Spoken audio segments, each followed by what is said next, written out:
You're here, you said it's the second time in Brazil, and there's all these beautiful people here to watch you, but you're a guy that loves Campus Party, right? We have been telling everyone that you're the spirit of Campus Party, right? So, yeah, so why do you love Campus Party?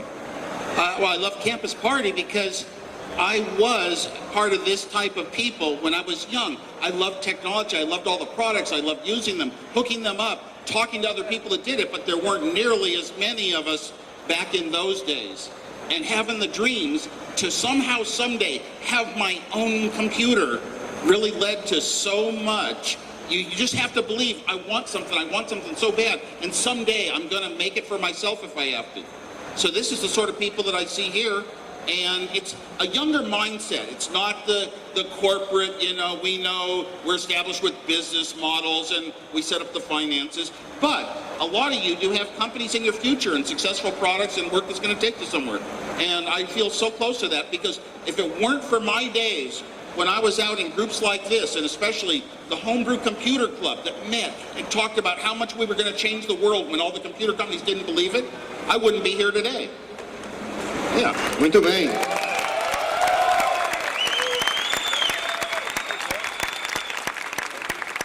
É isso aí, Campus Party. Esse é o espírito da Campus Party. Você está aqui para conhecer pessoas, para fazer coisas, tá certo? Não simplesmente para consumir conteúdo, mas para gerar conteúdo, gerar software, fazer a sua carreira, tá certo? Então aproveite esse momento. Não passe a Campus Party em branco, conheça as pessoas que estão do seu lado, conheçam as ideias, projetos, tá certo? Porque isso aqui pode mudar a sua vida, tá certo? Com vocês, Steve Wozniak.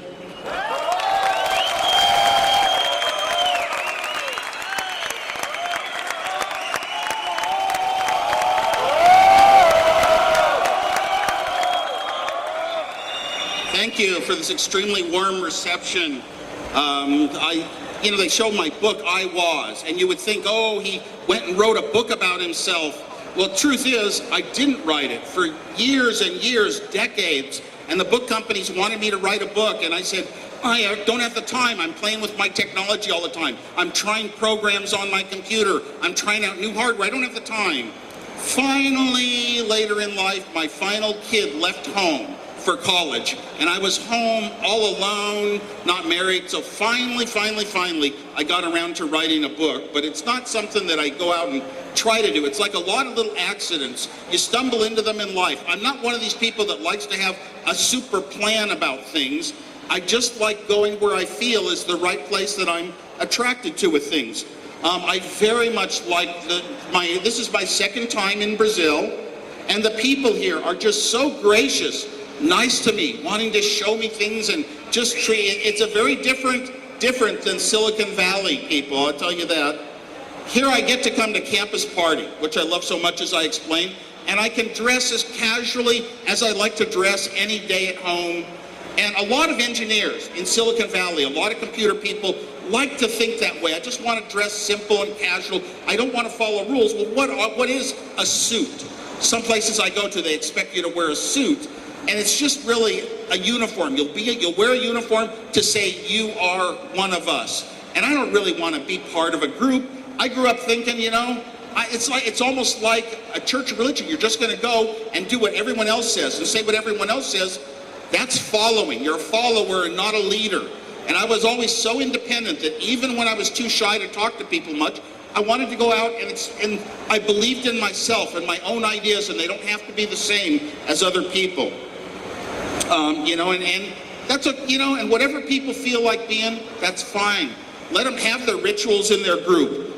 It's quite all right, and don't be judgmental. Don't put other people down just because they're different. They use a different platform than you. They use a different email program than you do. It doesn't have to be a fight. Just believe in yourself. You do it for your own reasons. A lot of what we come to love in our lives and like to do, which is technology for the group of us here, we stumble on a lot of it by accident. It pops into our home. It pops into our schools. We discover it, and we discover that we like it. Almost all of my own inspiration that led up to the personal computer was stumbling on things, these little accidental discoveries that weren't planned. And Sometimes accidental discoveries lead to a lot of the great technologies that we're very familiar with today. First of all, the accidents don't follow a structured approach. You don't have a committee in a big company that can work out that, oh, the small little computer based on a microprocessor like Apple is the right thing to do, or the search engine like Google is the right thing to do for our business. All these little companies spring up from young people that are coming from a different point of view of feeling and loving what they do, loving the technology, loving the abilities of the computer, of the internet, and trying to turn that into something. Yahoo, Facebook, where, Facebook is just not a story that comes out of the big corporation. Oddly enough, Apple's one of the few corporations in the world that is coming up with the new technologies and the directions that are leading and setting the direction that everyone else wants to follow and know where are we going. And it's largely due to the fact that so many people have come to love the products the way they love a person. They've loved our Apple products. They use the Microsoft Windows in the past, but they really spoke of a love of Apple. We've got so many millions of those kind of people. Instantly, they'll buy the next product we come out with, and that'll set the direction for smartphones, the direction for tablets, the direction for retail stores. And it's great to be part of a company that is so much a leader. How did this come about? I'm going to tell a lot of the stories leading up to the starting of Apple Computer. They apply to a lot of you thinking about what you love about technology and where you want to go and how you want to use it in your life and what you might even wind up doing by accident. When I was very young, I built some large projects out of transistors and logic gates, and I would pound hundreds of parts, nails into wood, connect the parts on the nails, and build these projects when I was in very young elementary school. And of course, I had older people like my father, an engineer, that could teach me. Your teachers are so important in life. And of course, I was always brought up to believe, you know what, these teachers are going to teach you how to do things in your life that are going to get you a job, and you'll be able to have a house, and you'll be able to have an income, and support a family, and have cars, and all this nice world. It comes to you, really, it starts with education.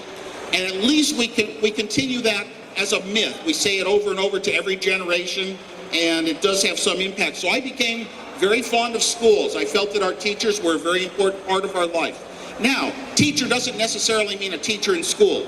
It can be a friend who has a bunch of clever ideas, who thinks outside the box, who comes up and tells you about a way that a technology might work or something that he discovered and shows it to you. A teacher might be somebody at work that teaches you, here's how we solve this kind of problem in the past. So your teaching comes from a lot of places in life, and you don't necessarily need a degree. As I'm going to say later, I got a job as an engineer without a college degree because I could do the engineering. And I felt that was extremely good. You didn't have to pass certain tests and have certain credentials. You just needed to be able to do the job very well. When you build a large project on your own, some of you here are certainly builders. It could be software, it could be hardware. But when you work and work and work on it and complete it, first of all, you did have a lot of mentors that were important to you, that believed in what you were doing. Even if you just told them what you were doing and they said, wow, that's a cool idea. That's it's positive feedback, it's motivation. You have the autonomy. You work on the project yourself. You don't necessarily have to have teams doing every little bits and pieces of it necessarily. Your part is a very complete part, and you got to choose how to attack it, which disciplines of technology that you knew and understood, which programming languages perhaps you used to solve this particular problem. In the end, you come up with something complete, and that has value. You get to see the whole thing. It's like you built a whole car, and you didn't just screw a bolt into a wheel all day long. You built the entire car, and it drives. And you know that you built something of value. And that kind of feedback tells you, I want to keep doing things like this. I want to keep doing these kind of technology projects or programs. So my love for electronics came about this way, building these projects, and it was in my heart, it was intrinsic. Nowhere in the world did I get a grade in school. I didn't get any prestige, I didn't get awards, I didn't get titles. I just did it because I loved doing it. Electronics, computers, it was a game, a lucky thing that I stumbled on, understood actually everything about computer design and computer science. I didn't think I'd ever have a job designing computers. Engineers in those days designed TVs and radios. I mean, computers were further out there than rocket science even. But it made me feel special. The fact that I learned electronics and could apply it and build things and tell other young people what I had done made me feel specialness in the world. When you feel the specialness about things you've done in your own life, those are the things that drive you to try to be more special the next time and keep loving it. There are interesting people and there are boring people, and the interesting people are always doing things to try to be a little bit different, a little bit special. Now, in high school, I stumbled into, by accident, designing computers. I accidentally found a computer manual that described a complete computer that was made, a mini computer. And oh my gosh, I knew digital logic and chips and ones and zeros from a little magazine I'd found in our house. They didn't sell magazines in bookstores about computers then. And my gosh, I said, I wonder if I could actually take these parts and on paper draw out all the connections that would make this computer I read about. And I tried and I tried, and it took weeks and weeks, and I failed. I didn't get there, but I accomplished a lot of learning, a lot of steps. Later on, as you know, chips got better and better and better due to Moore's Law. Instead of one little gate on a chip, we had 4 gates on a chip. Instead of one bit of an adder, we had 4 bits. Things got more and more and more per chip, and I finally was able to sit down and design a computer entirely, the PDP-8. How, working very, very hard for a long time, you could actually build a shed or a house if you know enough about the pieces of lumber. So I sat and I taught myself how to design these computers, and I made a game of trying to get better and better at it. What is better, I thought? Well, if I could use fewer parts, that would take my intelligence, my smartness. And whenever you use your smartness, it must be better. So I worked at designing computers with fewer and fewer pieces, thinking extremely strange thoughts, using chips the ways they weren't even planned to be used, and I got better and better. It was a game competing with myself. I still never thought I would design computers as an occupation, because there was no such occupation as far as I knew. One day, I designed a computer called the Data General Nova, and it took half as many chips as all the other equivalent computers I'd come across. It had a very strange architecture, the way things are laid out from a looking back point of view. You can think about this even in terms of software. How is it going to work with the user? What's the whole user interface? What are the little steps and the buttons and the menus? And then you start to work and put together that architecture. This architecture was strange, and it was based around chips that were made, and the design wound up being connect a wire to the right chip, connect a wire to the right chip. Oh my gosh, it's half as many chips as it should have been. It impressed me so much, I told my father that year, into high school. I told him I was going to someday own a 4K Data General Nova computer.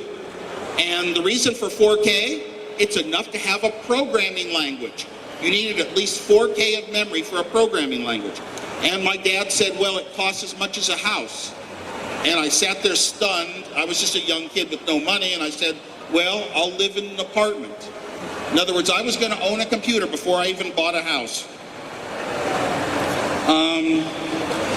So it's important to think about design from when you learn it very, very well when you're learning it for your personal reasons and not to satisfy a boss and to earn a salary. They couldn't have paid me enough to get as good as I got at designing that computer as my little game added up to. I believe that pranks, I pulled a lot of pranks back in school, and I related pranks to creativity and jokes and humor to creativity. In humor, you tell a joke going on one trail, and there's a punchline, and there's a different way of thinking that makes it seem funny. So, like when I learn a foreign language, I always try to get to the point in the foreign language that I can make a joke entirely in that language. And when I was taking Japanese, the words were so different than English, I thought I will never be able to make a joke in Japanese. But then we learned the word for umbrella is casa. So the next day in class, it was raining. I pulled out my umbrella with my son who was in the class, and I said, mi casa, su casa. So that was my Japanese joke. I won't...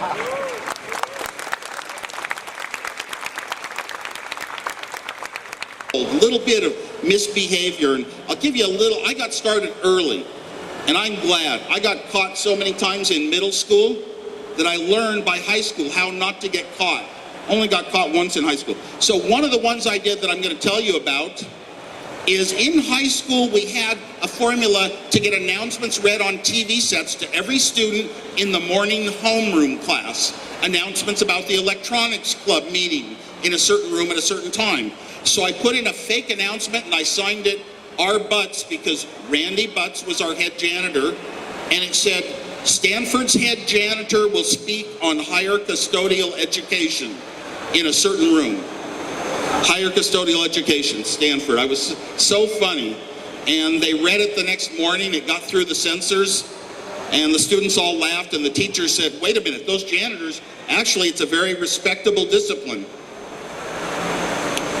So, anyway, I'm glad, whenever I'm reminded of these things, I'll just go to bed sleeping and remember a prank I played and start laughing.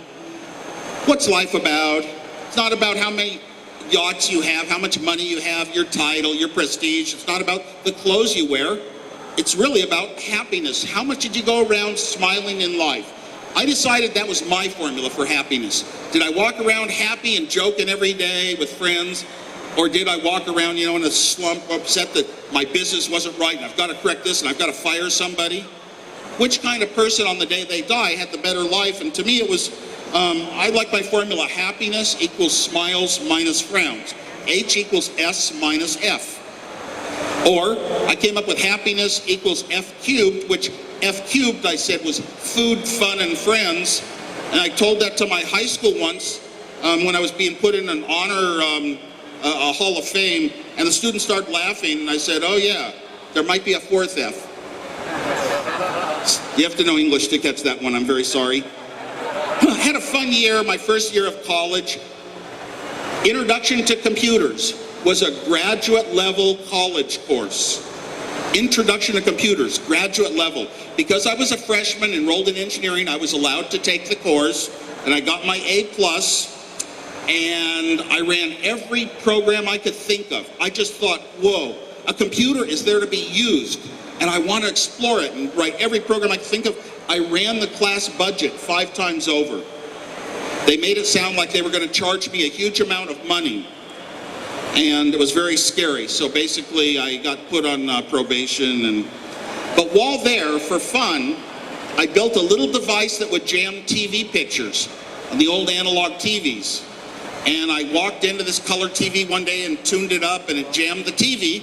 A friend of mine in the front row whacked the TV set, and it went good. I made it go good. And then I would jam it, and he would whack the TV harder and harder, and I'd make it go good. And then people started discovering if you lift the antenna up, it goes good. If you put it down, it goes bad. And they'd stand there on tiptoes on a chair to make the TV work. So I was playing with people's bodies quite a bit. And then one time I got them to put a hand in the middle of the TV. Anyway, these were all for fun. Laugh and laugh and laugh. Never got caught. Never did somebody suspect. They always thought it was a TV failing, not a person is playing psychology tricks on us in the back row.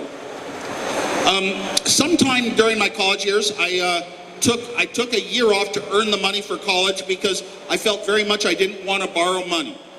I would rather go to work. I knew enough electronics coming out of high school. I could always get a job. I'd go to work and earn the money for my 3rd year of college. And while working, I told an executive how I used to design all these computers in a couple of days. I could sit down and design almost any computer in just a few days. And he said, well, why didn't you ever build one? I said, I couldn't afford a chip. Well, he said he'd get me the chips. I went home that night, I designed a computer. He got me the chips, including memory, 256 bytes of memory.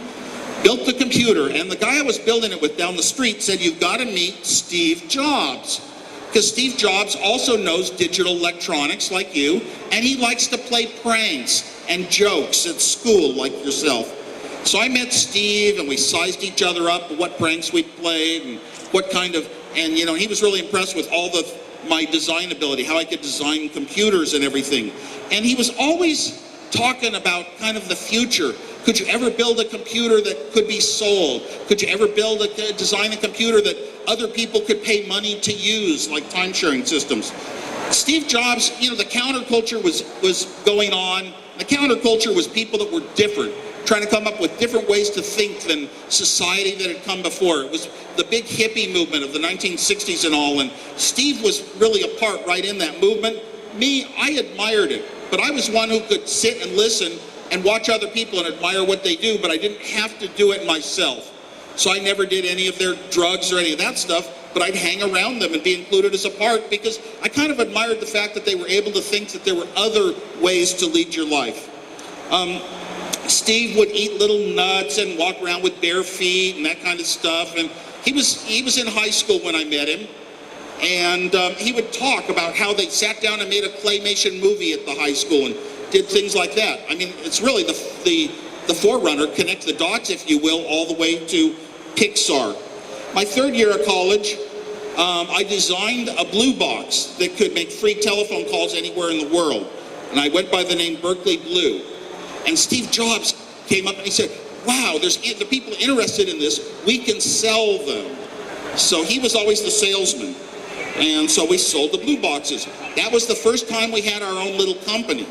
The Apple II was actually the 6th time that we sold something, where I designed it and Steve found some way to sell it. Me, I just wanted to design these things because they were neat, not to save money, not to cheat the phone company, just to explore it. Well, there was a weaving path after that third year of college at Berkeley. There was a weaving path towards Apple Computer. But it kind of went right on a path that got there eventually. The HP 35 calculator was the iPhone 4 of its day. It was the most incredible product engineers and scientists had ever dreamed of, to replace their calculators, to do their calculations, replace the slide rules, replace basically everything that was the most important part of their job was represented by this HP 35, the first scientific calculator ever that was handheld. I took all the money I had and I bought and owned one of those. Then the company, Hewlett-Packard, heard about me. They interviewed me and found out that I was this really way out designer of computers and stuff, and they hired me to be a full engineer. I sat down there and I watched, and I saw that everybody was on a career path. You become an engineer, you become a group manager, you become a section manager, you become a lab manager. You work your way up towards the vice presidents and the presidents of the companies. And I said, no, I don't want to do that. I don't want to climb an org chart. I like what engineers do. I like designing new products. I like writing programs, and I'll do that for life. I saw that at Hewlett-Packard there were a few older engineers, so it was okay to be an engineer as you got older. I felt engineers were the purest people in the world because everything they did was based on calculations that had correct or incorrect answers. A circuit worked or it didn't work. It was very much different than just being a writer and knowing fancy words that people like to hear. So I was going to be an engineer for life. While working at Hewlett-Packard, I did a lot of side projects that, as I said, were a path towards Apple. I started to dial a joke where you could call a phone number and hear a joke. And I was the first one ever to do that in the San Francisco area. Because back then in the United States, it was illegal to own, use, or purchase your own telephone due to the monopoly phone company. It was illegal to own, use, or purchase your own answering machine or connect it to their wires. So it was very expensive. I had to lease the one machine they offered, and it was almost half as much as my apartment rental. But I believed in humor so much in my heart that I wanted to do this great thing. Eventually, I walked into a bowling alley, and by accident, there's a game with a little ball and 2 ping pong paddles, and it's called Pong. I saw a game on a TV screen, and I was amazed. I said, oh my God, you can actually put a game on a television? Who would have ever thought of that? And it was, I didn't plan this, it was accidental. And as I stared at it, I said, I have to have one of these. And my thoughts went to my television at home. I have a television at home. I already own it. I know everything about television signals and how to put wires into it and send it pulses that make things come up on the screen. I can build my own Pong. I'm a master designer, so I can design anything out of chips. And sure enough, I built my Pong with 28 chips, and I put in a couple other chips to put epithets on the word when you missed the ball, and built my Pong. Well, Steve Jobs was going to college up in Oregon. He came home and saw this Pong game. He went down to the nearby Atari Corporation, Atari was the first corporation to build arcade machines for real that really went to the masses. They invented this whole industry. Steve went down to Atari in Los Gatos, California, where I live now, and got a job. He impressed the management. He was very young. He hadn't designed anything. He wasn't really an engineer. He's just one of those people that the way he thinks and how fast he thinks is very intriguing to higher-ups. He got into Atari, and because he didn't exactly get along perfectly with all the people there, they put him on the night shift where he worked alone. And then he would bring me in sometimes, and I could see and play with the newest, latest games coming out from Atari before they hit the arcade. Steve came to me at one point and said, hey, Nolan Bushnell. Well, he introduced me to Nolan Bushnell, who owned Atari. Nolan said, hey, we want to hire you. He saw my Pong game. We want to hire you right away. And I said, I'm sorry. I've decided I'm going to work at Hewlett-Packard as an engineer for life, and there's no way I'll leave Hewlett-Packard under any condition. So, but you know what? It meant a lot that Nolan Bushnell thought of me. What he said to me, wanting to hire me, it made me feel proud of myself. It made me feel wanting to do more electronics projects that were special. Eventually, Steve Jobs and I did Breakout for Atari. We did it in 4 days and nights, back when hardware games would take half a man-year. It was an intense project. I didn't even think we could do it in that short time, masterful as I was. And I designed the whole thing, and it worked, and we delivered it. But my head was in a daze, half awake, half asleep, some of your most creative times. And then I thought I saw a color TV out on the factory floor. And I was so tired I couldn't tell, but it was really a black and white TV with mylar strips, green, blue, yellow, red. The next thing that happened on this path towards Apple Computer was the Arpanet. The Arpanet was invented by the United States military to test connecting a bunch of universities in faraway locations, faraway cities, with a network and see if they could actually communicate with each other and establish links that would get around. If one got knocked out, would it find another path? And this was the early Arpanet. It's really the inspiration of today's internet. With the Arpanet led directly to trying to connect more and more of these universities that led to the internet, which didn't necessarily come from the Arpanet. But I saw a friend using the Arpanet on a teletype. He brought up a list: Stanford, Berkeley, MIT, a bunch of universities. Oh my gosh, you typed number 4, and now you're on Stanford's computer. Do you want to log in as a guest? You type 1 for a guest. And now you are in, it lists a bunch of files and programs you could run. Amazing. I looked at it just like the Pong game. I said, I've got to have one of these. Why don't I modify my Pong games, and instead of displaying balls and paddles, I'll display letters and words. And sure enough, I got to work and I built this machine very quickly. I built a modem, connected it to a phone line, dialed a local number, and I was on the Arpanet.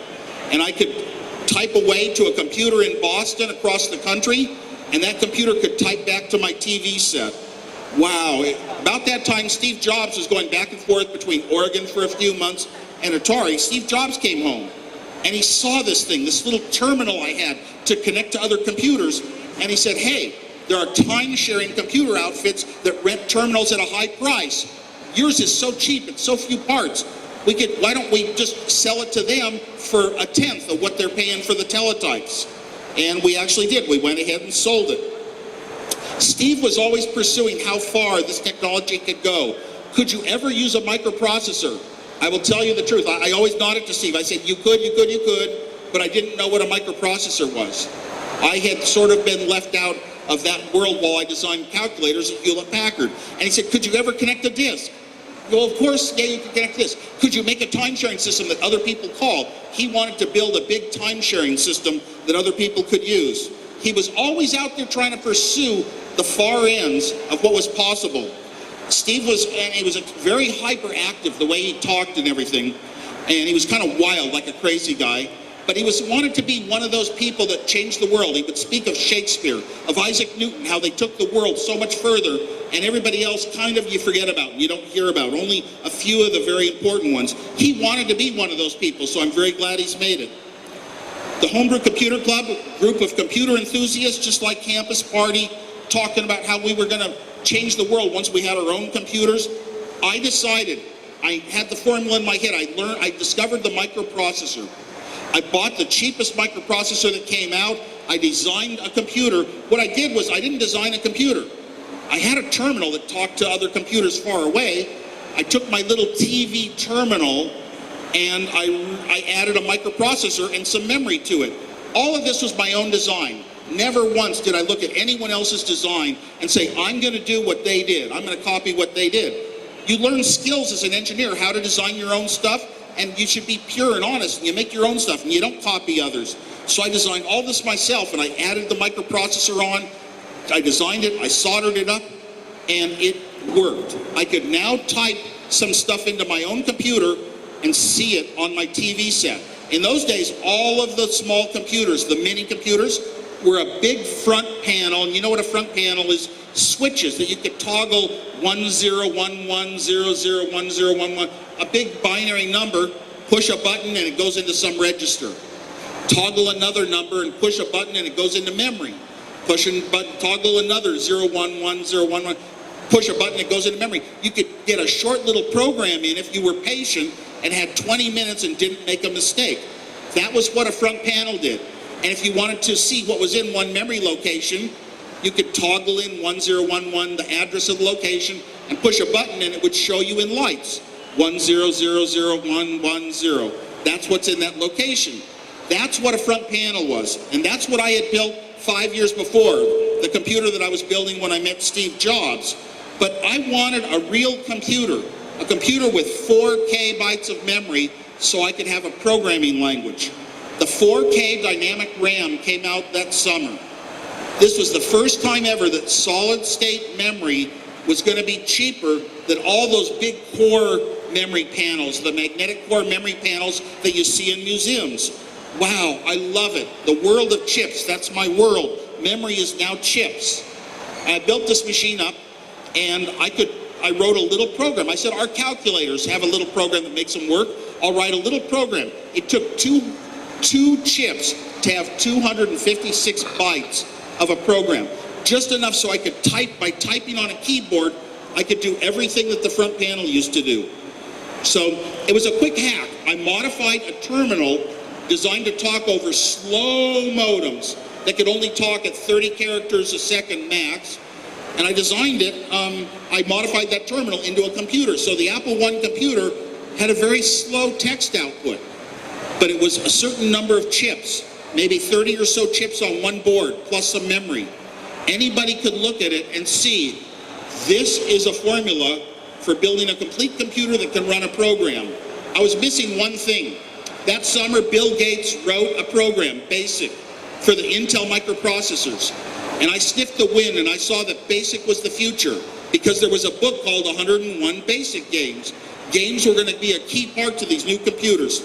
I'd never programmed in BASIC in my life. I'd never taken a course in writing computer languages, but as I pointed out, I was smart about taking what I did know and piecing it together in logical ways and writing a book as I wrote a program. So I wrote my own BASIC so I'd get my name known a little bit like Bill Gates maybe.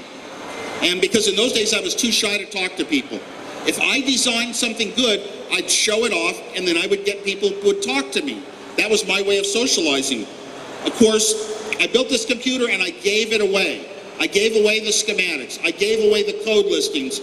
I gave it away to everyone in my club, the people like yourselves.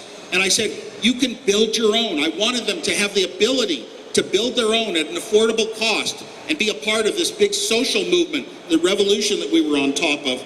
And I didn't think, oh, we're going to have a company. Now, around that time, Steve Jobs comes back from Oregon. He comes down to the Homebrew Computer Club. He sees all the people looking over my shoulder, asking me questions, the interest. And Steve says at that time, he says, we should start a company and build a PC board for 20 bucks, sell it for 40 bucks so they can build your computer easier. And I didn't think we'd sell 50 of them to get our money back, but Steve says, maybe we don't get our money back, but we'll have a company of our own. The two of us have our own company. And and at some point in time, that had to happen. We had to have our own company. We were just that close, and we loved electronics. So we said, it doesn't matter if we're going to make a profit. We're doing this on the side, on our own time. I had a problem. I worked for Hewlett-Packard, and my employment agreements, I believe that Hewlett-Packard owned anything that I ever developed that was worth a company. So I went to them and I tried to get them to build this little $800 computer, and they turned me down for the first of 5 times. All the managers up to the lab manager met with me, and they turned me down for some good reasons. Hewlett-Packard would have built the wrong machine, the machine for engineers to use, not the machine for people in their homes and teachers in schools and the general community to use. They would have built the wrong machine, and it wouldn't have triggered a revolution anyway. So I was at work. Steve and I sold the most valuable thing I owned, my HP 65 calculator, and Steve sold something. We got money to lay out a PC board. Steve called me at work one day, and he said, "Are you sitting down?" And I said, "Yeah." I was actually standing by the lab bench, which was a good thing. And he said, "I got a $50,000 order." That was back when my salary as an engineer was $25,000. So twice my annual salary. This was the most dramatic Apple financial news ever to this day. And I would have fallen off a chair if I was in one. So it's a good thing I was standing. Anyway, we got an order from a local computer store who had watched me down at the club demonstrating my machine, running BASIC. And the computer store wanted to buy 100 of these computers for $500 each. Whoa. I went back to Hewlett-Packard through their legal department, every single division, to make sure nobody in Hewlett-Packard wanted it, because that was my company. I was loyal to my company, but they didn't want it. Steve and I started with a third guy, Ron Wayne, who typed up partnership agreements like a lawyer would, who knew everything about companies and stocks and this and that, and how they always screw you out of this, and he seemed really smart, so he had 10% of the company. But here's what happened. Steve and I were young, like a lot of you here. We had no money. We had no savings accounts. We had no money in checking accounts. We had no rich families. We had no friends that could loan us money. We were on our own with no money. We had no business experience. And we were in our young 20s. So how do you build $50,000 worth of computers? Well, we got the parts on 30 days credit. We had 30 days to pay for them. Built the computers up in 10 days, delivered them to the store, and got paid cash. Whenever we sold a computer to any of the stores that were coming up around the United States, we got paid cash. And after about half a year, we had established a bank account, about $10,000. You know, I mean, if you counted the hours that we worked, there's no way in the world this company was profitable, as my father would tell me, but it was still doing something. And we were getting known for the name Apple.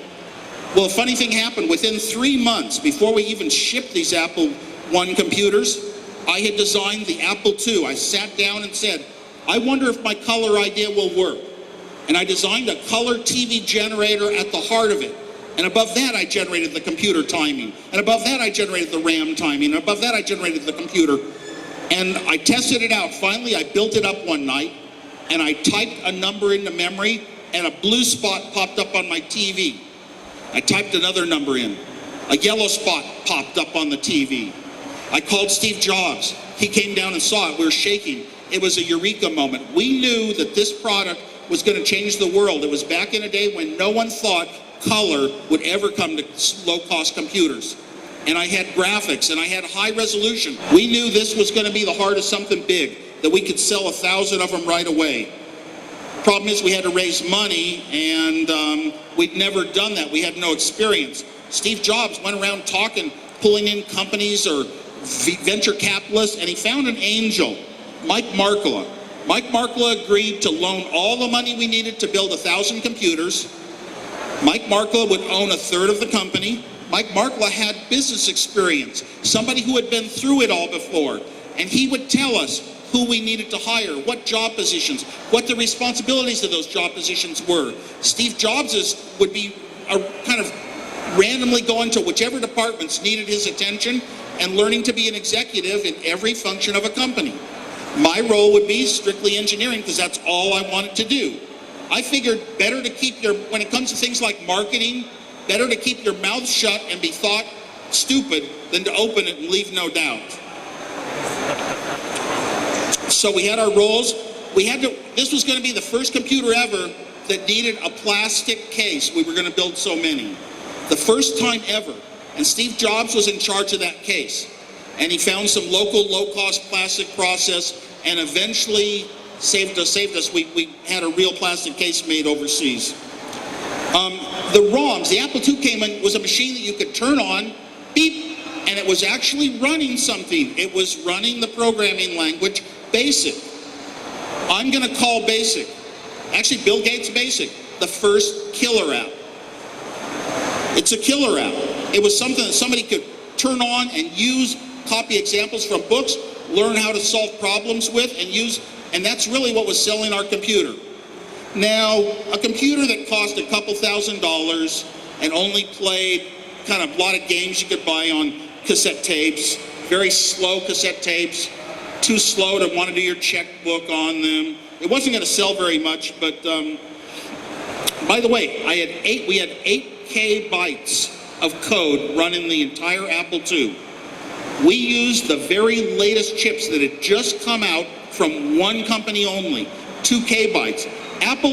Steve Jobs always wanted to pursue the absolute latest, hottest, best technology in the world and not just what was common. Sometimes I would go with what was common because it was to save money, lower cost.